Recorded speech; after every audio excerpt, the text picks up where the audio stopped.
What up, folks? What it do? Hey, welcome to another episode of the Best Advice Ever podcast. This is The Deuce, number 2, and I'm your host, comedian Mike Goodwin, the bow tie comedian minus the bow tie. But it's going down, and I want to thank y'all so much for tuning in to the podcast. Hopefully, you are having a great week. It's the hump day. Get your hump on. Well, I'm sorry. That was a little inappropriate. Don't, if you're married, get your hump on. If you're out here just living a life of singleness, continue to press towards the mark of the high call. All right. So I'm excited, man. Thank y'all so much for tuning in to the first episode. It was a blast. We had a ball, and I'm excited to go on this journey. I recently was on the road again. I just can't wait to get on the road again. I was in Sacramento, California, actually about 40 miles away from Sacramento, El Dorado Hills. In Spanish, El Dorado means the golden. So the golden hills of Sacramento. I was at the district church for their Dream Team event, and we had a great time. Saturday night, I did a stand up for the church, well, for the volunteers or for the folks that serve in the ministry. And then the next morning, Sunday service, I did 3 services. So they had an 8:30, a 10 o'clock, and an 11:30. I did 15 minutes at each service. And so we had a great time. Pastor CJ, he was sharing his vision for 2023. So it was a pretty dynamic service. What I really enjoyed, they looked at what they've accomplished over the last 5 years and then what goals that they're aspiring to take on in 2023. And they've done some outstanding and amazing things. There was a few things that stood out to me that Pastor CJ shared that really resonated. One of the things he talked about, he doesn't want to build big buildings. He wants to build big people. And that really resonated. Like, I was like, oh man, that's pretty dope. Want to build big people. The other thing he said, he was talking about how can we invest in others? Like, what can we do to sow seeds into others? Oftentimes, man, we live in a society where we're pretty self-centered. We're pretty inward looking. So I thought it was a very good message to say, hey, how can I take the gifts and the talents and the abilities that God has given me and help other folks along their journey? He talked about having God-sized dreams. That's bold dreams. That's really something that I was like, man, I really have to be deliberate about having God-sized dreams. I be having like Mike Goodwin-sized dreams. And those are good-sized dreams, but that's not like the exceedingly abundantly above all. Like I just be having big, but God-sized dreams, that's like infinite. Those are like tremendously unmeasurable dreams. So I really dug that. And the last thing that stood out to me, he talked about just be a witness. And it's basically share your story. Be a witness, share your story. Do go out and share what God has done for you and how he's blessed you in your life. And I really enjoy California church culture, man. Those folks, they cuss in church. In the South, we typically wait till we get to the parking lot, but not in California, boy. They are very free in their faith. And I had an outstanding time with the folks of district church. I actually have a pen with the tree of life on it. So he talked about at the beginning in his when he shared with the dream team folks, he talked about serving from the tree of life and serving from a place of gratitude, a place of fullness, not serving as though you're trying to get God to love you more or you're trying to make your actions be the thing that God will bless. But no, you're blessed because he loves you and he created you for a purpose. So yeah, I had a great time in El Dorado. El Dorado also is a pretty affluent place. I was doing some research. Their poverty level is like 4%. Wow. That's not like the national average. That's like way lower than national average. That's was tremendous. And I mean, it looked like there was money out there. Like you could just see places and you like, man, these folks got that bag, good. But no, man, I had a great time on the road. Now, being on the road is quite challenging, and I did have a little bit of what would I would say. So when I travel, most times, especially when I go to events and I have to fly, typically I had to rent a car. That's in most cases. I have to rent a car. If the place is pretty close, I'll get an Uber, or someone from the ministry will be able to come and pick me up. But those days of people picking you up from the ministry, those days are few and far between. Folks got stuff to do. They like, hey, rent a car or jump in an Uber. So most times I have to rent a car because, again, it was 40 miles from the city of Sacramento. And my spirits were dashed when I went to find the rental car area, and there was a sign for a shuttle bus. You like, oh, come on, player. That's not how I want to roll, man. I want to get off the flight and get right into a rental car. That's the next mode of transportation I want to get into. Plane, car. That's my desired mode of transportation. I don't want to get in a train, a tram. I want to walk right out of the airport to the rental car place, get in a rental car, and be on my merry way. No, sir. Not in Sacramento. You got to go and wait for that bus, Jack. And I don't think that they were really, that's a priority. The bus driver that took you to the rental car place, I think he had other routes because it took him about 15 minutes. He like, I got time today. And I'm like, man, bro, I got a 40-minute drive, man. Come on, let's get this thing popping. And I had a show that night. Like if I had a show the next day, I'm like, Mr. Bus driver, take your time. Do what you want to do. That's what they told us in the military. I had a drill sergeant used to always say, take your time, private. Just take your time. And he really did not mean take your time. That's the wild thing about the military. He did not mean that. I don't know why he said it all the time. Drill Sergeant Richie from Sugar Land, Texas. I'll never forget that, man. It's probably been 30 years since I've been in base training. And I remember, take your time, private. And that's exactly what my man was doing on the shuttle bus. He was taking his ever loving time. But got on the bus, on the shuttle. And actually, when I made it over to the rental car place, there wasn't a lot of people written from the place I was written from. So I went right up, got my vehicle. But then I got to the vehicle and somebody had like Jimmy rigged the license. So it was kind of hanging off. And my man was like, yeah, I can't give you this vehicle. We got to find another vehicle. I was like, hey, man, we can just get another twist tie and put it on there. And he's like, nah, bro, we got to get you another vehicle. So, again, shout out to the folks at District Church. Had a wonderful time, and I'm excited. Would love to be back. I think I'll be back in the future at some point. So that's what we're doing. So now, let's transition to the What You're Not Gonna Do part of the podcast. Welcome to the What You're Not Gonna Do part of the podcast. You know, that's my signature phrase. My mother said that my entire life. What you're not gonna do is basically taking 5 words and put them together. What you not gonna do. Those are the 5 words, you mash them together.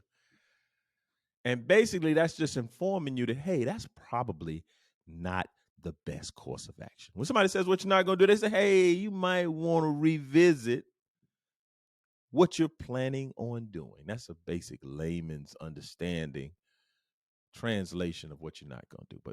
But it rolls off your tongue. If you're a teacher, if you're a parent, it just rolls off like your child is putting their finger in the leg. Hey, what you're not going to do is put your little nubby fingers inside the electrical socket. You know, you should just say it. What you're not going to do, you know, is leave your socks on the floor. I think my wife, she hadn't said that to me, but her facial expression has said that quite a few times.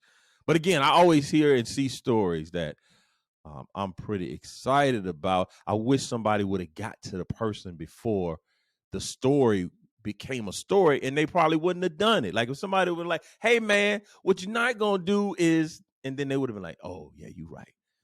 Like I don't know if y'all big NFL fans. Again, I always say I'm not a football fan, but it's omnipresent. It's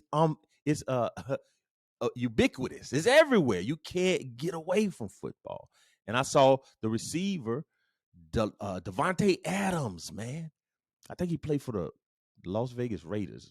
The Raiders, they keep moving cities. I don't know where I don't even know where these teams are located now. They used to be in Oakland. Now they in I don't know. I don't know. I can't keep up. But I think he played for the Packers, and then I think he went to the Raiders, if I'm not mistaken. I don't know. I'm not Stephen A. Smith. But they lost the game, and he pushed the reporter down, man. Bro, what you're not gonna do is put your hands on people at your job. Didn't we talk about this already with Draymond Green? Now we got Devontae. These boys with these D names, they need to keep their hands to themselves, man. Cut it out. Who's next? Huh? The White Howard? Where you go? The White ain't even in the league. He gonna do something. He gonna put his hand on somebody. Huh? Damian Lillard, is he gonna be the one next to put his hands on people?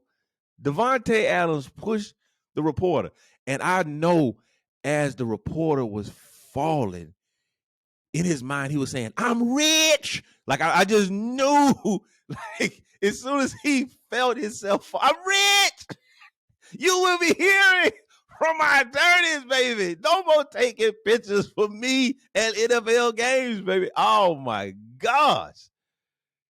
That is instant litigation. This man is taking click, click, and now I'm falling backwards by an NFL player push. That's a big push. Like if Mike Goodwin push you, that's just like a regular comedian push. That's not gonna invoke any injury. And my bag is not as big as Devontae Adams' bag. My bag is a smaller bag. Devontae Adams' bag way, way out here. Mike Goodwin bag. And I'm not even gonna push you with two hands. I might push your shoulder like that. You know, that's gonna cause you to stumble. He puts that man on the ground, dog. That's like humiliating. Like, but you know what heals humiliation? Checks. Direct deposit.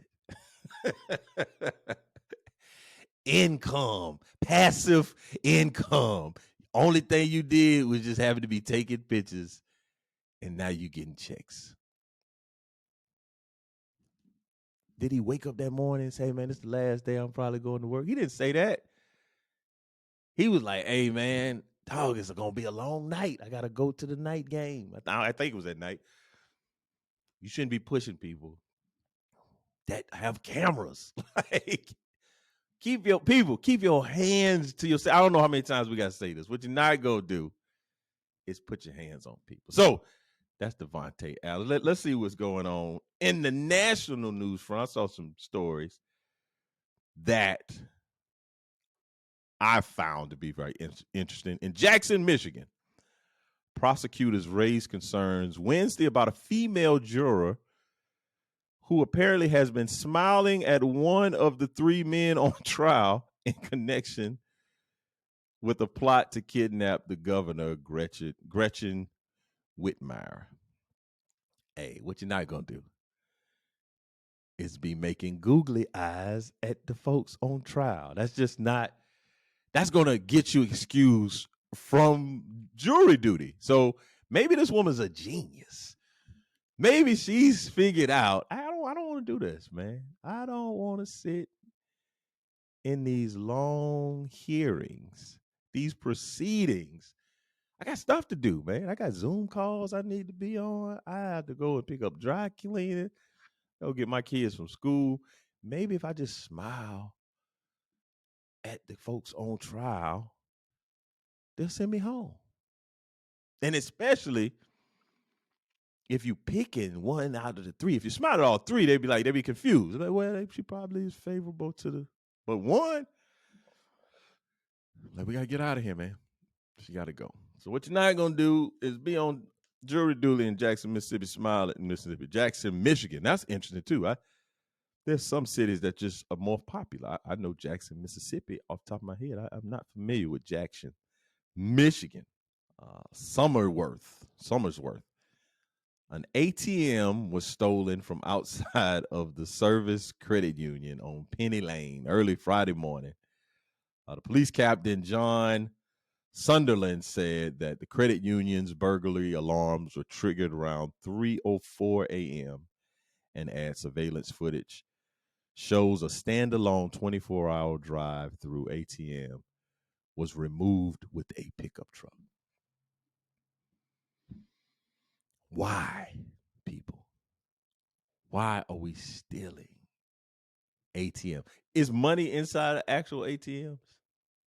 There's some money in there. I wonder how much money. That should have been something I took a look at. You know what's a better way to get money than stealing ATMs? Get a job and go to work. That's a good thing to do. What you're not gonna do is steal ATMs. What's the average amount? Up to 200,000. Okay. So it's not a one-person job, I would suspect. I would suspect there's probably two people that's taking this ATM. And let's say there's 200,000 in it. So we split this and we get 100,000 each. So that means you're going to have to steal an ATM every year. Unless you're going to keep your regular job. And then what do you do with the ATM parts after you've stolen them? Where do they go? Chop shop. Do you just drop it off on the side of the road like a stolen car? People are very inventive and imaginative. I don't know if that's a real word, but have great use of their imagination for criminal activity, bro. Like, what if you took that? I think that word is sublimate. I think that's what that is. If you take negative energy and move it into a positive, you're sublimating your. If I'm not mistaken, I'm the word guy. I like words. But yeah, that's what you're not gonna do, folks. That is interesting. I thought the fact that we are stealing ATMs at 3:00 in the morning. But when will you steal? What's a good time to steal an ATM? I think 3 a.m. is probably the best time. That's the time to get it done. So I'm not mad at the time. I'm mad that y'all stole a whole ATM. And I'm glad that the paper didn't say ATM machine, because that's what the M in ATM stands for. You often hear people say the ATM machine, but it's just the ATM. So that's what we got going on out here in the earth. So what you're not gonna do is be one of these folks that have all this energy and imagination and creativity for criminal activity, man. Let's just get some employment. Let's do some entrepreneurial endeavors. You probably can sell really strong chains. Like if you like, hey man, you know how these are ATM stealing chains right here. Like you can produce the type of chains that, hey, these chains will move a car. They'll move an ATM. You need to invest in our product. But yeah, that's it. So today's episode, the best advice that I want to share today is no is a complete sentence. It's okay to say no. It's appropriate to say no, but for whatever reason, I've found in my life that the older I am, the more difficult it is to tell people no. And then not only do I feel like it's difficult to say no, I also want to give a reason for the no. And I'm here to tell you that no is a complete sentence. It's okay to say no. There's something called autophobia. Autophobia is simply the fear of being alone. And I think a lot of times when folks say no, they think people are going to abandon them. They're going to not be there for them and not support them. I think another reason that people don't want to say no is that they avoid conflict. They want to avoid confrontation and conflict. And I was raised by a man who was the king of conflict. So, similar to Bane, when people talk about, I was raised in conflict. You merely adopted it. That's how I feel about conflict. My father, and I'll be talking about my father a lot because he was, my dad, and I spent a lot of time under his dictatorship. I mean, tutelage. And so I'm telling you, I was maybe about, I know I was a teenager, so I had to have been 14, 15. My dad called me in his room now. So what you understand about my dad is, I can't get away from Handmaid's Tale because it's such a wild show, but similar to when the commanders would call the handmaidens into their office. It's a solemn time, like it's something of is not good. It's not going to be a pleasant scenario. So that's what my dad would do. Every now and then he would bring you into his room and sit you down on the bed, and you'd be like, oh man, this is about to be an issue. So my dad brought me in the room one day, sat me on his bed, and he said, son, my job in life is to tell you no. I said, what? Excuse me? Yeah, my dad was like, hey, I'm in your life so that you can hear no. I'm going to tell you no. That's my purpose. That's my life's mission is to tell you no. I was like, and what can you say? You're a teenager. My dad was very intimidating figure. He's very, very, very hulking kind of guy. He was a blue collar worker, worked at a sand factory company, hard hat, work boots kind of guy. And he said his job was to tell me no. And so I was raised in conflict. I was born in it. In fact, when I got married, I don't remember what year this was. At some point early in our marriage, my wife said to me, you say no real easy. Like you don't have any issue saying no. I'm like, no, I don't. No. Nope, we're not buying that. We're not doing that. We're not going there. I said, man, I was raised in this. My father groomed me under the no mandate. No means no. Matter of fact, hey, y'all got kids in the car. This is gonna be a moment. But my father, so if you have kids, this is a simple thing that you might want to pause. But my father didn't talk to me much about women at all. Like we didn't have the birds and the bees. So we did have a talk one time. My father, so I was interested in this little young lady up the street. I spent a lot of time over there, and I guess this was his equivalent to the sex talk. My father again called me into his room, sat me on the bed, said, "Hey, I see you. Spent a lot of time with the young lady up the street." I was like, "Yes, sir." He said, "Do you like her?" I said, "Yeah, I like her." He said, "Okay." He said, "Don't take anything that doesn't belong to you." That was all my father ever told me about dealings with women, with people in the opposite sex. My father said, "Don't take anything that doesn't belong to you." I understood in some type of way what he meant, and that really wasn't poor advice. That was very good advice. Even though I don't take things from people. I ask. I don't know how to take her. I'm a ace.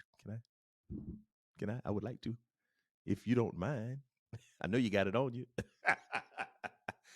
But yeah, so that's my dad, man. So no is a complete sentence, folks. And it's appropriate to tell people no. Like you should practice it. It's okay to say no when you really can do it. Like it's appropriate to say no. It's appropriate to set boundaries. It's appropriate to value your time and your energy. And I think that's very difficult for folks, especially as we navigate with relationships and in business. My sister says this all the time to me, and I think this also adds into my ability to say no. She says, I don't have FOMO. I'm like, you have no FOMO. Like, I have no fear of missing out because I realize I'm going to miss out. Like, I'm not going to be able to do everything. My first in the military, and I'll talk a lot about this as we go on, but the military like imprinted itself, like a big part of my identity happened with my 4 years I spent in active duty right after high school. Like that really probably shaped me as much as anything else had in my life. And I remember missing Thanksgiving for the first time when I was in basic. And up until that point, I never missed any family gatherings. I'd always been with my family and holidays. And in basic, you know, you don't go home. Like, you go home when you done. You don't go home. I think maybe there may be some folks that go home for Christmas and may have to come back, but we graduated right around the middle part of December. So I went home for Christmas that particular year, and then I was on to Korea. But I remember missing that Thanksgiving. Then I missed the following Thanksgiving because I was in Korea. And then I think at that point I lost my ability to say, oh, I'm supposed to be like, I can't go home. Like, there's some things that you aren't going to be able to do. Like, and there's nothing you can do about it. So that really made an imprint on me. And so I know I'm gonna miss things. Like, that's just what it is. My wife and I, I have a business where I'm doing comedy. She does a lot with Gabby Bowes and my daughter. And so in our life, especially our church, folks would invite us to things. They'd be like, hey, we're having a gathering at the house on Friday night. Want y'all to come over. And so we would not be able to because either I was out of town, my wife was out of town. And after a while, if you keep telling people no, they stop inviting you. And you're going to miss out. And you're going to look on Facebook and you're going to see the beautiful pictures of people having a great time. And so I've internalized this, like, I'm not going to be able to make everything and I'm not going to be able to do everything. So it's okay. It's okay to say no. No is a complete sentence. And the thing that I've realized recently is you saying no gives someone else an opportunity to hear yes. So my no will allow someone else to hear a yes. My daughter says this, she has a keynote that she does, and she says, no means next opportunity. And I think that oftentimes we look at no like it's a negative thing. And I think you hear however many no's before you hear a yes. So let's say, for instance, there's 10 no's before you hear a yes. I'm like, let's get through these no's. Let's go and get the no's so that we can hear the yes. And I think that if we had that type of posture to hearing no and saying no, because it doesn't feel good. When you ask somebody a question, people say, what's the worst they could do is say no. Well, yeah, nobody want to hear no. I don't want to hear no. I want to hear yes. That's why I'm not asking the question to hear no. And so it's appropriate. It's fine. It's okay to feel confident in saying no. And, I'm learning that lesson continuously. There are folks that I've worked with that booked me in the past. And now 10 years later, they appear and like, hey, man, we want to come get you to do the thing. But we want the thing that we did 7 years ago price. You got the 7 years ago price because, that was a nice price, man. You came, you was knockout, funny, everybody had a good time. But that price, though, and I'm like, that price is expired. Yeah, right. We not doing that price no more. And so, in fact, I just got a message from the guy that books me today. A woman wanted me to come and do an event. And she said, she had asked for me to come do an event, maybe in 19, and she presented a particular price. And I was like, no, I'm not going to be able to do it. So she said to the guy, well, since he didn't win America's Got Talent, I thought his price would be less. He was like, what? No, no, no. Yesterday's price is not today's price. That's just, that made no sense to me. Like, I thought since he didn't win it, he would have brought them prices down. I was like, no, not gonna be able to do it. And so no is appropriate. It's appropriate to say no. Even as believers, I think sometimes we have this kind of guilt around saying no and not being available. I think a lot of times folks will say, whatever you do, do it as unto the Lord. And I'm like, well, the Lord ain't got to go pick his kids up from school today. I can't do it. It's okay to say no. It's okay to say no. That's the point that I think that is important to realize. It's okay to say no. No is a complete sentence. So that's the best advice the best advice ever. That's the best advice ever for the day. No is a complete sentence. So feel comfortable that you set priorities, you think about things, and you have, people off, and you say no a lot of ways. Like there's like, I'm sorry, unfortunately, I'm unavailable. You say no by saying, that just isn't in the budget. People, the no I hate to hear is we went another direction. That's not the no. No, you didn't. You went the comedy direction. You didn't choose me. That's what you're doing. we went another direction. It's not like you went and got a band. It wasn't like you say, hey man, we was gonna have a banquet, but now we having a concert. You didn't go another direction. You got another artist. If you went and got another comedian and you didn't get me, you didn't go another direction. You went the comedy direction. You didn't book me. So that's a no. When I hear that no, I chuckle a little bit. I don't like to hear that. And I've gotten some no's. People have booked Frank Sinatra impersonators. What? I didn't get the job, but a Frank Sinatra impersonator got the job. Magicians. I mean, there's all kind of belly dancers that got a job. I didn't. I was like, hey man, I can do the little belly. I can shake the belly roll. Come on, man. Give me a chance. I can wear the bow tie and the belly roll. Let's do the. I don't think I lost to a belly dancer. That's how jokes work, people. That's another joke. But no, that has been the best advice ever segment. So today I want to introduce a new segment called The Worst Advice Ever. We know this is the best advice ever podcast, but in life, we don't always get the best advice. Sometimes we get some trash advice. So I want to share with you. I've gotten so many, but this is one of the worst bit of advice I've ever heard. So let's think back to a younger Michael Goodwin. This is a Michael Goodwin that is a senior in high school. I'm the oldest of three. And I had applied to one college my senior year. I applied to the mighty South Carolina State Bulldogs, the mighty University of South Carolina State. That's the only college I applied to my senior year, and I was accepted.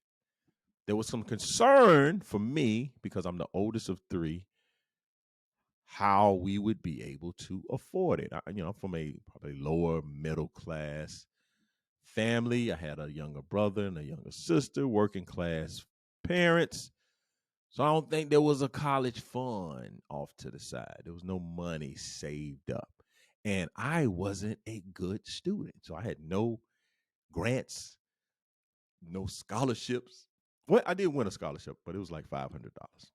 And they didn't give me my scholarship because I guess I didn't go to college. But like, we're not going to give you a scholarship if you don't go to college. So I never got that money.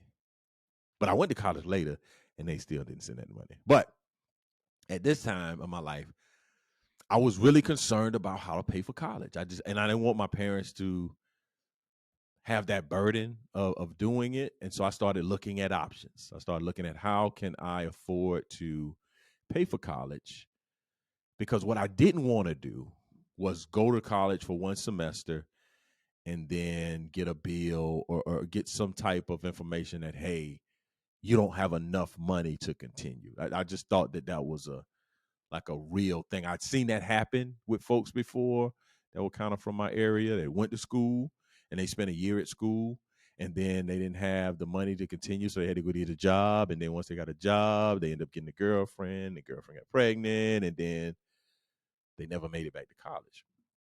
So I knew that I didn't want to go to college, come home for a semester work, go to college, come home for a semester work. And then I wanted to go to college and have amenities. I wanted to get haircuts. I wanted to maybe go to a movie, go out on a date. Like, I wanted to have an adult experience in college. I wanted to have some gear, possibly buy some Curb colognes, because that's the only cologne that people were wearing back then. Curb and Cool Water. Those were the two most popular choices in my time frame. So I wanted those amenities, right? So I knew that financially I needed to have money. I needed bread. So I started looking at military options. I looked at the Marines, and I was really thinking about the Marines. But at the time, I talked to the Army recruiter, and the Army at this moment had something called the GI Bill, the Montgomery College Fund.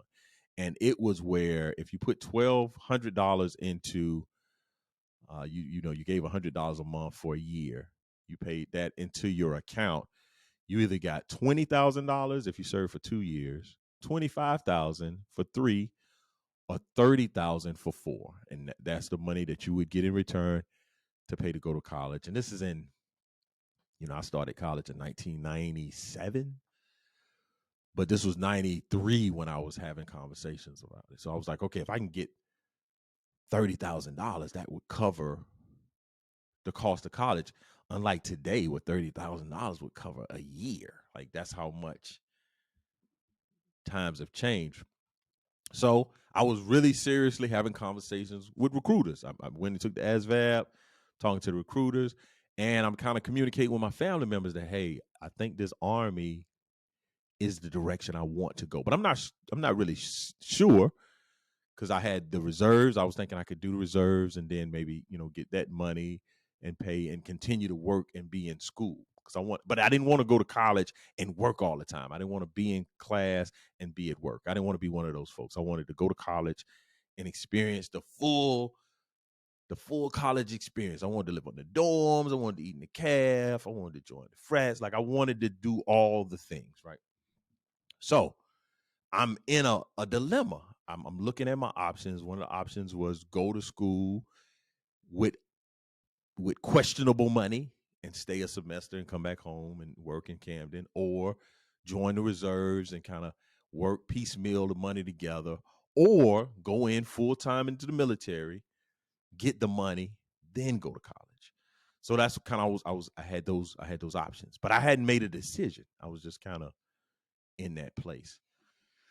So this is where the worst advice starts. I'm sitting at home. It's a Saturday afternoon. It's midday, like 2:00 in the afternoon. I'm sitting in our living room watching something frivolous on television, maybe golf. I'm just at the house. Really didn't have anything. I don't think I had to work that particular day. So I'm just at the crib. So my dad comes in. Now, my dad didn't go to college. My mom didn't go to college. My dad pops in with my uncle, who at the time I did not know went to college. So my dad comes into the house with my uncle, and they kind of got this kind of grin, this smile, like, oh, we about to drop the mother load on my man. We about to tell him about this college money that we've been saving up. Nobody said anything about it. We got this money. We got this little hoop that we're gonna be able to give you. You can go back and forth to school. It's gonna be all good. So my dad came in with that kind of look, and I'm like, yeah, that's what I wanted to hear. I wanted to hear that these things were available. So my dad told me to turn off the TV. Your uncle got something to tell you about college. I'm like, okay, here we go. This is the money conversation. This is what I've been waiting for all my days. South Carolina State, here I come, baby. So my dad tells me, turn off TV and have a seat. Your uncle gonna tell you why you need to go to college. I'm like, yes, sir. So I sit down. My dad, he got this grin, like, man, he has this this aura as if, hey man, this is the we pulling out the big joker. Like, I'm gonna drop the big joker. I'm gonna drop the mic. Game over. So my uncle's name is Uncle Checky. Uncle Checky. I didn't realize that time, but Uncle Checky went to South Carolina State himself. He didn't graduate. He had about a semester left from college. So my dad comes in and says, hey, Uncle Checky gonna tell you why you need to go to college. You know, he went to college down there in Orangeburg. Where you looking at going? So he kind of looks at my uncle. He said, hey, tell the boy why he need to go to college. My uncle steps up. Say, you need to go to college because girls are there. Say what? Girls. I joined the Army Monday morning, people. What? You need to go to college because girls are there? That's not good advice. Matter of fact, that's the worst advice ever, to tell somebody why they need to go to college. Girls. Mind you, at this time, Mike Goodwin had 0 girls.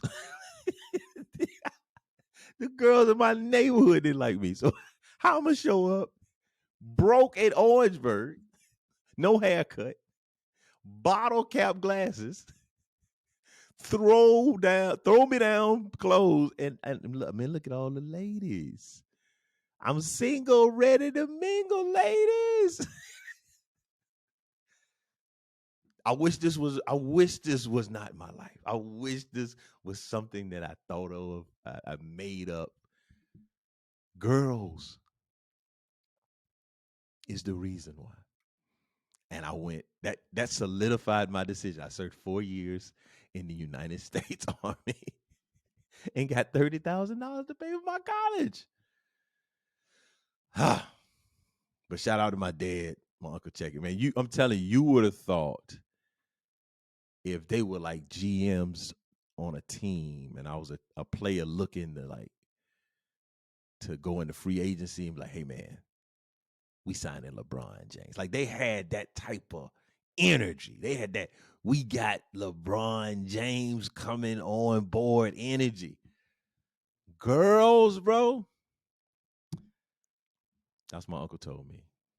The absolute worst advice ever. Hey, man, thank y'all so much for tuning in on this episode of the Best Advice Ever podcast. If you want to send in a question, you can email us at info@comedianmikegoodwin.com. That's the Ask the Bowtie question. That's a segment that we'll have in there. Also, follow me on social media, on YouTube. We'll post a video. You can find the podcast wherever podcasts are available. It took a second for Apple, man. We had some issues with Apple Podcasts, but we good to go now. So we're all the places. We're out there on Beyonce's internet. So wherever you find your podcast, you can find the Best Advice Ever podcast. Also, check me out on my social media. I'm at Comedian Mike Goodwin on Facebook, on Instagram and Twitter. I'm at Bowtie Comedy. Thank you again for checking in to the podcast. We appreciate you.